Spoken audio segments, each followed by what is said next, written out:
Hello students, तो आज हम करेंगे +2 फिजिक्स का नेक्स्ट टॉपिक 4th यूनिट का, दैट इज़ द ट्रांसफार्मर। ये 4C है आपका चैप्टर। ट्रांसफार्मर क्या होता है? Transformer is a device used for converting low alternating voltage into high voltage and vice versa. तो आपने वोल्टेज के हिसाब से इसको याद रखना है। ये लो एसी वोल्टेज को हाई एसी वोल्टेज में और हाई एसी वोल्टेज को लो एसी वोल्टेज में कन्वर्ट करता है। मींस इसका मेन काम क्या है? वोल्टेज को वेरी करना। कौन सी वोल्टेज को? अल्टरनेटिंग वोल्टेज को। अल्टरनेटिंग वोल्टेज की वैल्यू को वेरी करना, इसका मेन काम ये है। ठीक है, ये transformer is a device used for converting low alternating voltage at high current into high voltage at low current and vice versa. आप करंट वाले ये दोनों वर्ड्स छोड़ भी सकते हैं अगर आपको कन्फ्यूज़न हो रही है। Then next is principle. ये कौन से प्रिंसिपल पर बेस्ड है? It works on the principle of mutual induction. Mutual induction होने के लिए हमारे पास दो कॉइल्स होनी चाहिए, primary coil and secondary coil. If two coils are coupled, couple means एक की मैग्नेटिक फील्ड दूसरे के साथ लिंक हो जाए। एक की मैग्नेटिक फील्ड, एक कॉइल की मैग्नेटिक फील्ड दूसरी कॉइल के साथ लिंक हो जाए। If two coils are magnetically coupled and current और magnetic flux is change through one of the two coils, then induced EMF is produced in the other coil.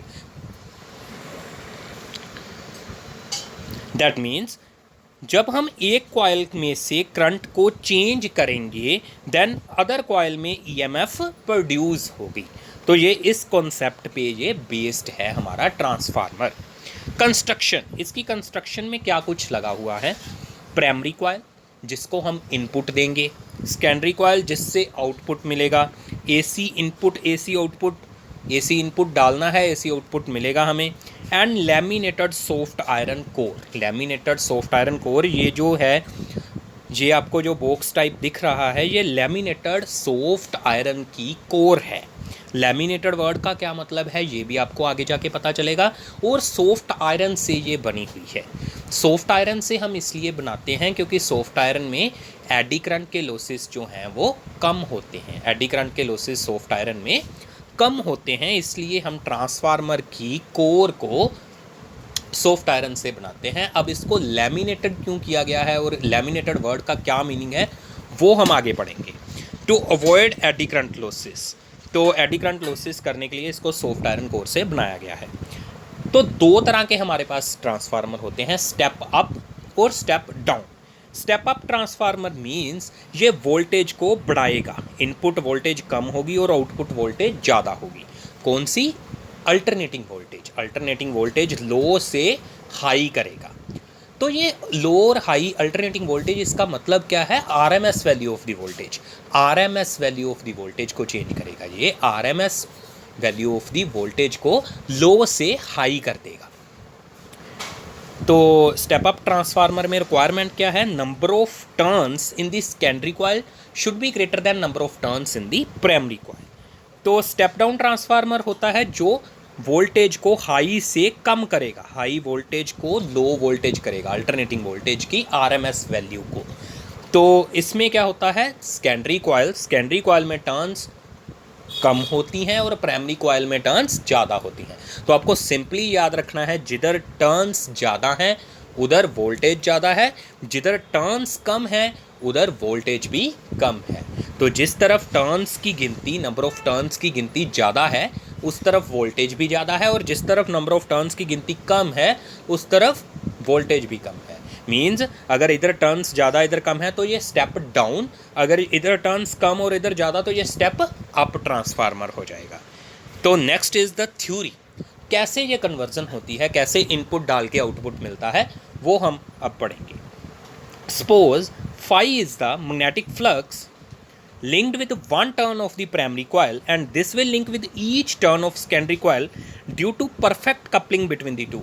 हमने दोनों coils में, primary और secondary में, perfect coupling की है through this soft iron core. Soft iron core ने magnetic flux को loss नहीं होने दिया और ये सारी की सारी मैग्नेटिक फ्लक्स दूसरी कॉइल के साथ जाके अटैच होगी। तो means phi is the magnetic flux linked with each turn of primary as well as secondary coil। तो परफेक्ट कपलिंग यहाँ पर हमने ज्यूम की है। 5p is the magnetic flux linked with the whole primary coil, पूरी प्राइमरी कॉइल के साथ मैग्नेटिक फ्लक्स कितनी लिंक है 5p, and 5s is the magnetic flux linked with the whole secondary coil, पूरी सेकेंडरी कॉइल के साथ कितनी magnetic flux link है। तो 5p is equal to the np into 5, np is the number of turns in the primary coil, एक के साथ 5 link थी और np is the number of turns in the primary coil, so total magnetic flux linked with the primary coil is this one and total magnetic flux linked with the secondary coil is this one.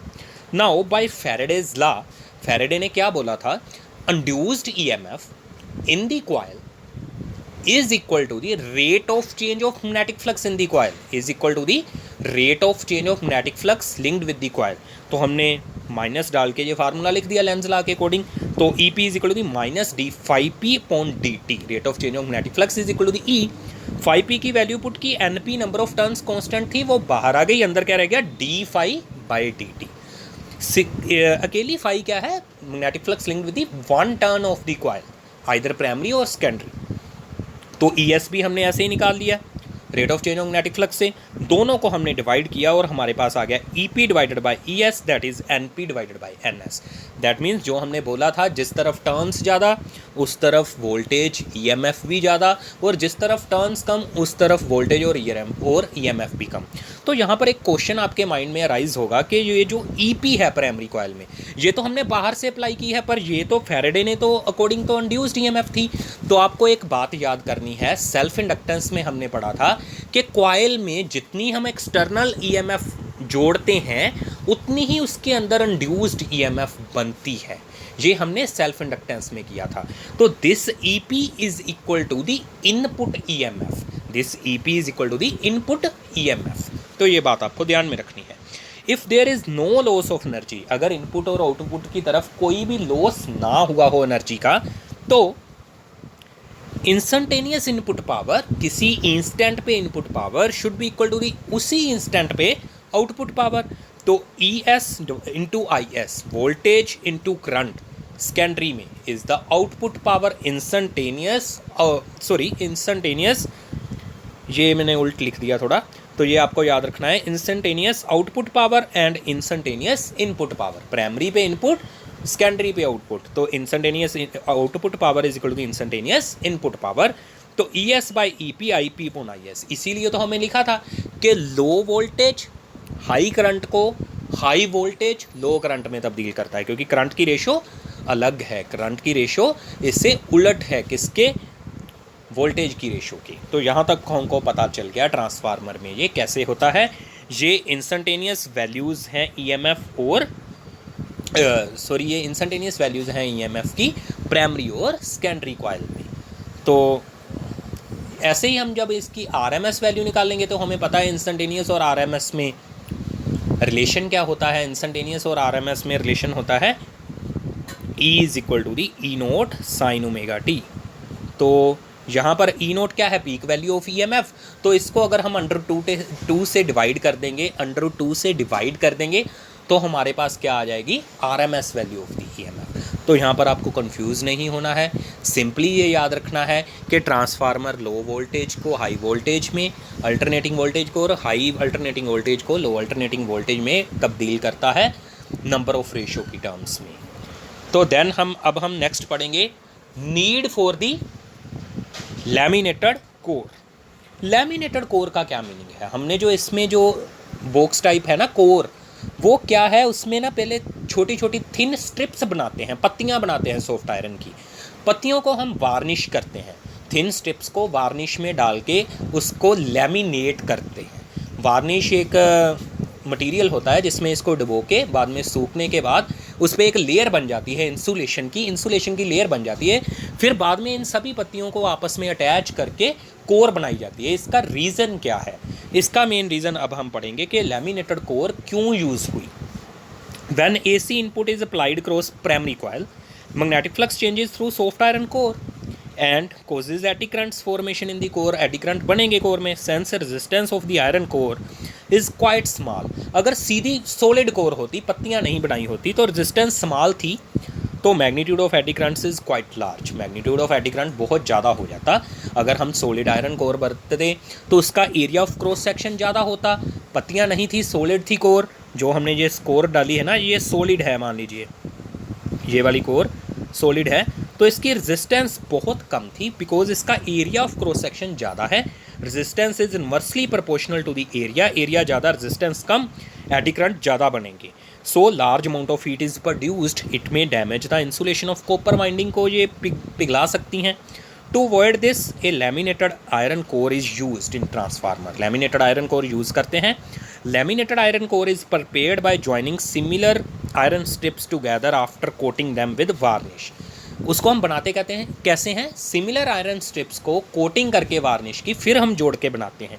इससे हुआ क्या, area हो गया thin, area thin हो गया ना, thin strips है, thin strips को हमने बाद में अटैच किया है, तो थिन स्ट्रिप्स की वजह से एरिया हमारा कम हो गया। एक थिन स्ट्रिप का तो एरिया कम हुआ ना, तो वो सभी एक दूसरे से इंसुलेटेड हैं, तो एरिया कम किया, रेजिस्टेंस बढ़ गई, तो एडी करंट्स कम हो गए।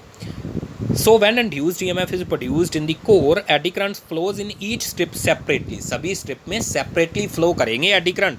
Since iron strip is quite thin and possess very large resistance, iron strip बहुत पतली है और possess very large resistance, the magnitude of eddy current produced is quite small and hence only small amount of heat is produced। तो heat produced कम करने के लिए eddy currents की वजह से laminated core यूज़ होती है। तो आपको 1 नंबर 2 नंबर का क्वेश्चन आ सकता है कि why laminated iron core is used in the transformer to avoid heat losses, heat को कम करने के लिए, अमाउंट ऑफ हीट प्रोड्यूस को कम करने के लिए इसको लैमिनेट किया जाता है और एडी करंट्स की वजह से ये पैदा होता है। तो थोड़ा रीज़न भी आपको एक्सप्लेन करना है कि थिन शीट्स में एरिया कम होने की वजह से रेजिस्टेंस बढ़ती है, एडी करंट कम हो जाते हैं और हीट प्रोड्यूस्ड भी कम हो जाती है, ये आपको ध्यान रखना है। तो ये था हमारा ट्रांसफार्मर। अगली वीडियो में अब हम इसके लॉसेस पढ़ेंगे। तो लॉसेस एक बार आप देख लीजिएगा, सिंपल हैं लॉसेस तो वैसे, तो एक बार आप देख लीजिए। Thank you for watching this video.